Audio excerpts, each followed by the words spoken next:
बेटा अपनी बीवी और बच्चे के साथ कहीं बाहर किसी पार्टी में जा रहा था तो बहू ने माँ जी से कहा, माँ जी आज खाना नहीं बनाया है, हम बाहर जा रहे हैं, वही खाएंगे, आप अपने लिए कुछ बना के खा लेना। बूढ़ी माँ ने कहा, लेकिन बेटा मुझे तो गैस चलाना नहीं आता है। बहू ने कहा, तो फिर ऐसा कीजिए कि पास वाले मंदिर में भंडारा लगता है, आप वहीं पर जाकर खा लीजिएगा, तो आपको गैस चलाने की जरूरत ही नहीं पड़ेगी। पास में ही खड़ा बेटा और पोता ये सब सुन रहे थे, लेकिन कोई कुछ नहीं बोला। बूढ़ी माँ को भूखा ही छोड़कर बेटा और बहू पार्टी में निकल गए। माँ को थोड़ा दुख तो हुआ, लेकिन फिर अपने आप को ये सोचकर मना लिया, ठीक ही तो है, कभी कभी घर के काम से आराम बहू को भी मिलना चाहिए, और भगवान का भंडारा खाने का सौभाग्य किस्मत वालों को ही तो मिलता है। माँ खुशी खुशी मंदिर में जाकर भंडारा खा आई। एक दिन बेटे की छुट्टी थी, बेटा बहू और उनका बच्चा अपने घर में साथ में समय बिता रहे थे।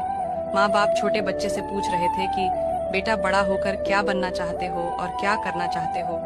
छोटे बच्चे ने बड़े ही सरल भाव से माँ बाप को उत्तर देते हुए कहा, मैं बड़ा होकर वकील बनना चाहता हूँ, मेरी इच्छा है इस घर से भी बड़ा एक घर लेने की, लेकिन वह घर मंदिर के पास होना चाहिए, ताकि मैं बड़ा होकर किसी भी पार्टी में बाहर जाऊं तो आप दोनों को ज्यादा तकलीफ ना हो। मंदिर नजदीक रहेगा तो आपको ज्यादा दूर जाकर भंडारा नहीं खाना पड़ेगा। मासूम बच्चे का ऐसा जवाब सुनकर दोनों के पैरों तले से जमीन खिसक गई और अपनी गलती का एहसास हुआ।